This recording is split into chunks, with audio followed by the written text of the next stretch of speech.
ReganRadio.com.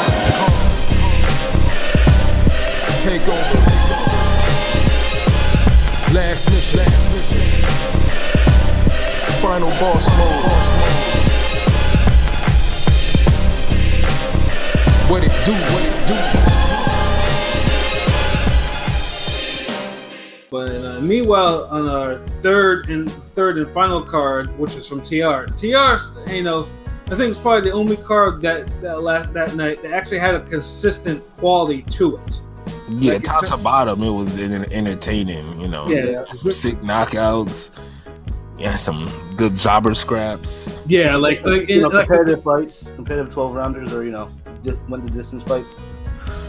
Yeah, and then of course, but the only thing I hated about the whole card was the fact that they put Nico Ali Wash as the co-main event, to Moloney and Franco. I'm like, there were two better fights on there. Like, yes, I understand. I mean, if you know your boxing history, everyone knows pretty much Muhammad Ali built Top Rank. Like the first Top Rank card was Muhammad Ali versus George Chuvalo in 1966. Everyone, if you know your boxing history, which surprisingly most people don't, by the way, but if you do, you know it. So Bob will always feel indebted in some way to Muhammad Ali.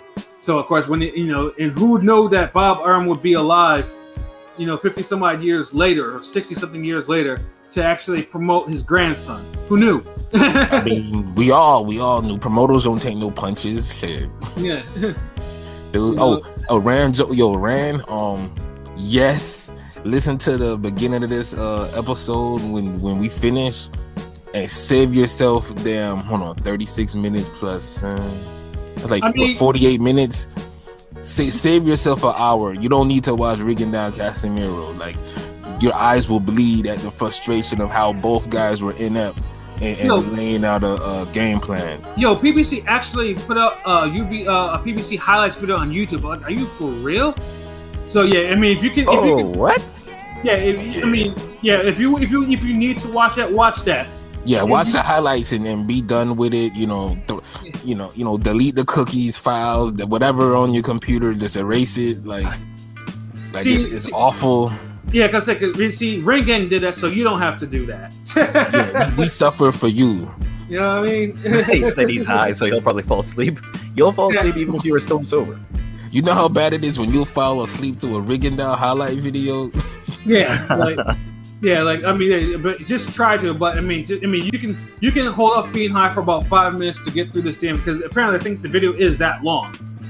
What highlights were they looking for? Right?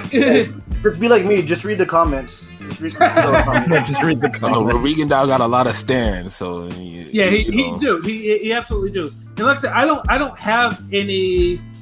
I don't have any malice towards Rigo, because like I said, I know he's been fucked over by boxing, but it's just like, damn, you're not doing yourself any favors with shit like that.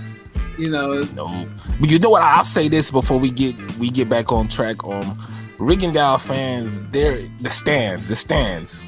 Yeah, they're like those underground hip hop elitist cats.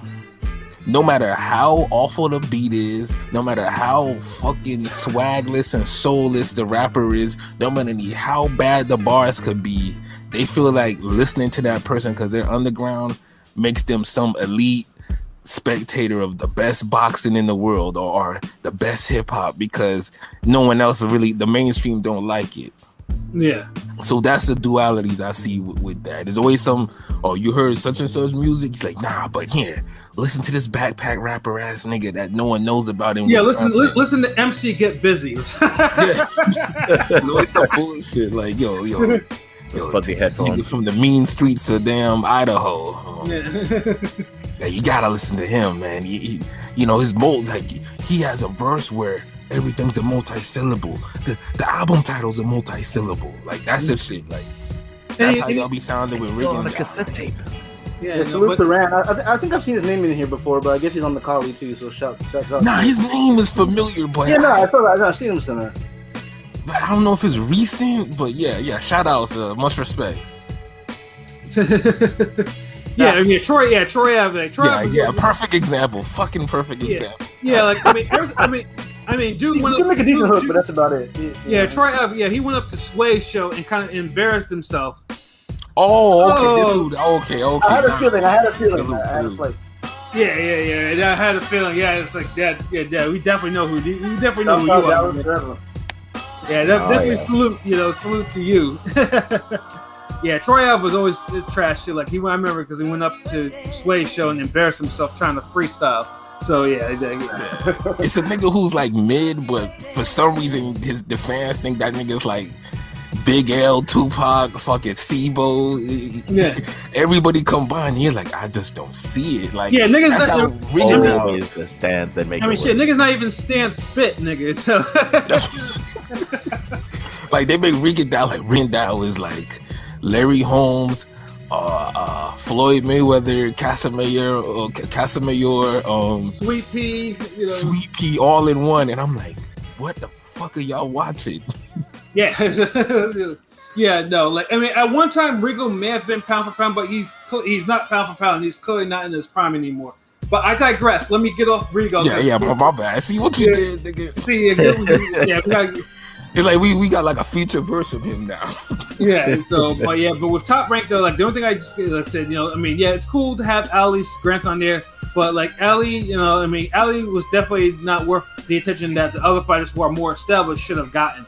Greer should have got the co-main. How you have two twin brothers and one of them is like on the damn little nigga jobber portion of the card, and then the one person's the main event. Like that should make sense. If you want to put Nico on there, put him as the main event for that shit, and then he could have been on the main card, and you could have had three great fights on the main card. I mean, he's kind of boring, but he could have put Bell up there. Bell on the main. Bell had a good performance. Bell did his thing too, but considering that the other three fights, the main fights were a hell of a lot better. I'd say he was cool for where he is, but yeah, Top Rank needs to do something with Bell too.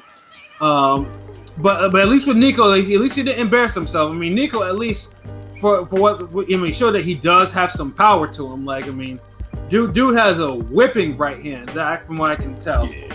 He seems athletic enough. Like, I mean, it was the first fight, so it's cool. But he definitely got more hype and publicity than Jose Ramirez, Josh Taylor, and hell yeah, and a whole bunch of other top ranked motherfuckers that combined. Top Rank is like, you know what? We don't have to he's at Ali. What the fuck do we need? All you have to do is just mention Ali raising his hands up or Ali wearing the same Everlast trunks, and they'll eat it up. Mark Kriegel's eating that shit up because he gets fucking Muhammad Ali. Facts. Yeah, you know what I'm saying. So the cheerleading was ridiculous on that shit. Yeah, and it overshadowed the fact that the three main fights on there were excellent. Like Moloney, Greer, Joshua Greer was an excellent fucking fight. I like Greer. Yeah, Greer had another. I could make a good account of myself, but I can't win the fight performance. Yeah, because he can't make adjustments quick. And Jason Moloney made his adjustments quick. Because at first he was kind of letting Greg get his shit off, but then he saw, oh wait a minute, I can time this cat. And because Greg kept him dropping one of his hands and shit like that, and then then Moloney was able to push him back, and Greg could not do a thing with that. But whenever Greer went forward and was throwing punches, that's when he had his best success. But whenever he sat back, Moloney was picking him off and he was whacking it with some hard ass shots. Yeah, Greer's chin was like god damn, his chin impressed me too, just like Ortiz, because he took some fucking mean ones. Yeah, he was getting his. There was some rounds where he was getting worked over body and head, but he stood up though. I was like, God damn, don't take this punishment like that. You gotta fight back, bro. But I think Moloney got in just way too much punishment.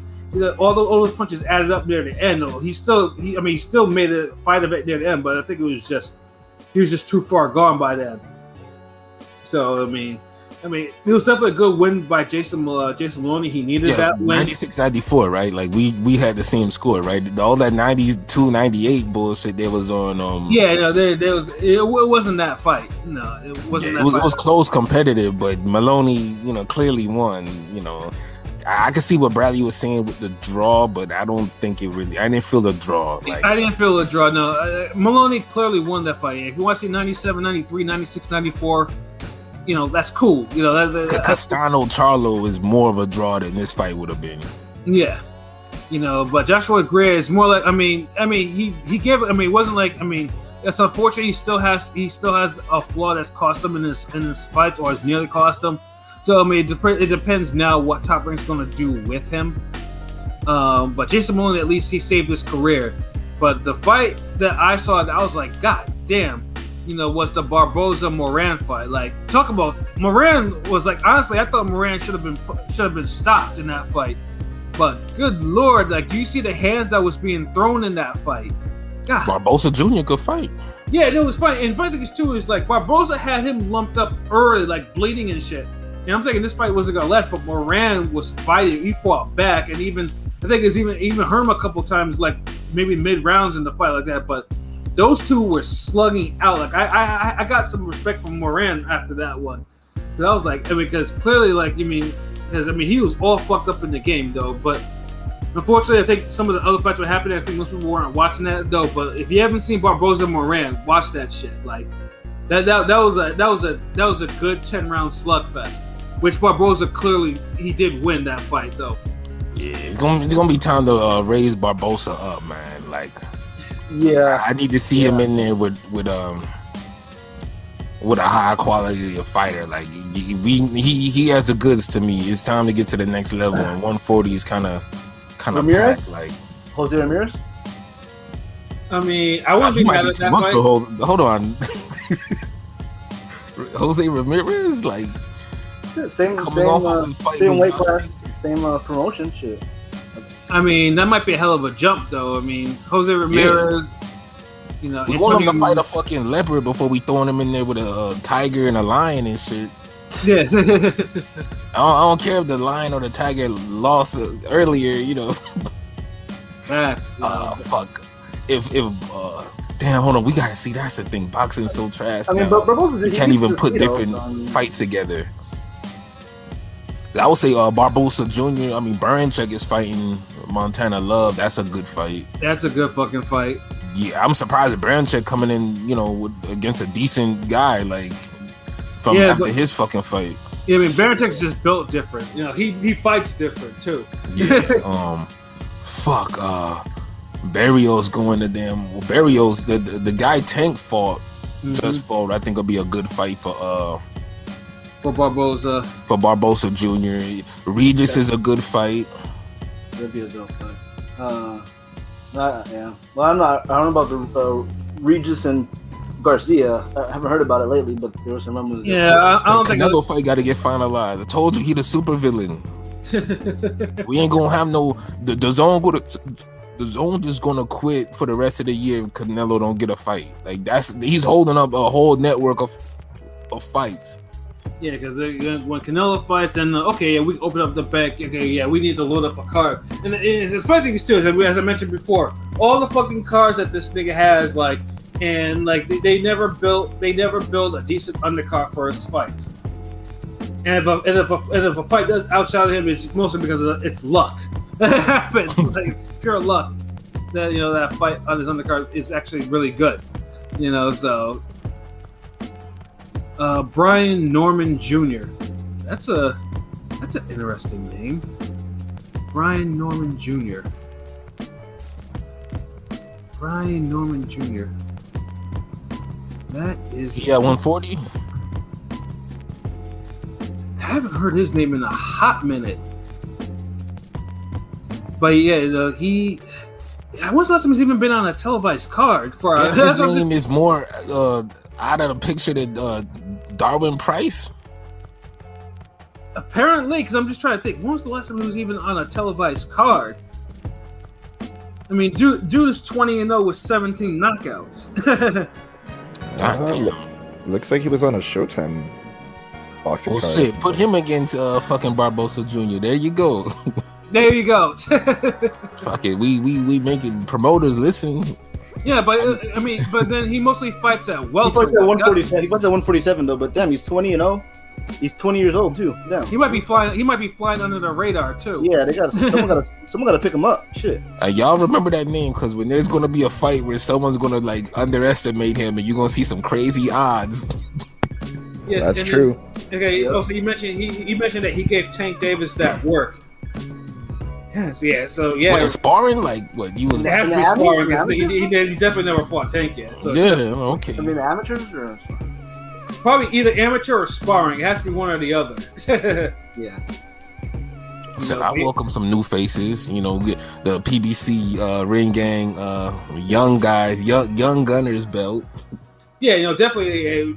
The more new fighters that break up the monotony, the better. Although 140 itself is a great division, but it doesn't. I mean, obviously, it's always good to. Yeah, he says sparring, but it's always good to break up the monotony of of the logjam up top. 140 is not really logjam because at least there's only one champion at that weight, unlike 147. One legitimate champion, I should say. So. Yeah, I'm definitely definitely have to keep an eye on Brian Norman Jr. And then also the main event for the top ranked card with Joshua Franco and Andrew Moloney. That's where Andrew Moloney can't catch a break. Like, I mean, the second fight Andrew Moloney should have probably won, but no contest. So in the third fight, pretty much Franco puts on a more balanced performance. Actually, probably puts it in his best performance ever. And I'm thinking to myself, this dude might actually be a little shot. Yeah, like Yeah, Moloney fooled me the way he looked. Yeah, he threw it down. I mean, he won that clearly, decisively. That was yeah, I was just like, God damn, Andrew Moloney. It was like, I mean, you clearly had a game plan in the second fight, bro. Like, what is you doing? Like, he let Franco like give him that work. Franco, like everything was just disciplined. The jab was going, the combinations was going. He got off first. Like, Andrew Moloney just had nothing for that guy. I was just like, are you kidding me? I was legit surprised, like how a guy who was competitive the first fight was winning the second fight and looked like he was about to knock a dude out, and then you get this fight where he's still competitive but just clearly outclassed. Like, yeah, I don't understand. Yeah, wow. This trilogy has the weirdest patterns. Like, and it's only right that the third fight it will be another weird pattern though. But yeah, I definitely gotta give Joshua Franco his props. Like, he fought the fight, and it was sad seeing Andrew Moloney in the post-fight interviews. Like, dude was close to tears and shit. Like, he knew. He knew he fucked up. He knew he should have. That he lost. One thing, if the judges ref fuck up the last fight, but then you fuck up this fight, it's like, that's hard to digest, man. Yeah, Franco looked damn good. Like, I was impressed. Like, I didn't expect him to look that good. Now, do I think Franco would beat the other 115 elite fighters? Oh, hell no. Yeah, no. Honestly, if he did, I mean, it would be a complete surprise to me. Like, if he beat like a Quadras, clearly, I'd be surprised. And then when we gonna be saying the same shit we said about Franco, we gonna say about Quadras. Yeah, because Quadras, he looked more passive than damn Franco. Yeah, but the funny thing is, he still gives people hell for whatever reason. Like, facts. But then, of course, as you heard us mention before, like the top four at 115 have fought. Like, they've actually fought each other to the point where they're all starting to get worn down. So it's like, yeah, that's what we should have been getting at welterweight. Like, right now, we should have had Crawford Spence 2. We should be talking about. Yeah. Yeah. So yeah, I mean, yeah, Drew is definitely right. Yeah, we definitely need like a World Boxing Super Series. We need like a tournament for we need 147 talent to start separating themselves. But it's the thing we call politics. It's the thing that we call politics. Yeah, that and the fighters gotta want to do it and actually push against their promoters or whatever to actually do it. Because it seems like the bigger fighters don't want to take the chance the smallest fighter to get, because the smaller fighters, the paydays aren't as big, the platforms aren't as huge. So it's like you have to beat quality fighters more often to keep your name up there. Where at welterweight or heavyweight or all these other divisions, you could just kind of keep. You could just fight, a decent guy every now and then and keep your head above the water and have a career and, fans and shit. No, so agreed. it's kind of sad in a way. Yeah, I agreed. And it's also a good segue into our final topic. Before I go on to that one, but yeah, Top Rank definitely, in terms of card quality, won the battle on that.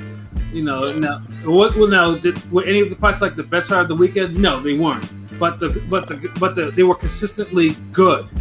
Yeah, you got knockouts, you got decision battles, fights, back and forth. Like, It was the one card that you probably were better off watching the whole thing unfold and just enjoying that one place. Because if you jumped all over the place, you was getting disappointed. It's like you walking into a house and it's like, niggas like, yo, man, you could smash any of these chicks in these rooms. And it's like, you go into the first room and it's like, you got a dime piece and then you're like, damn.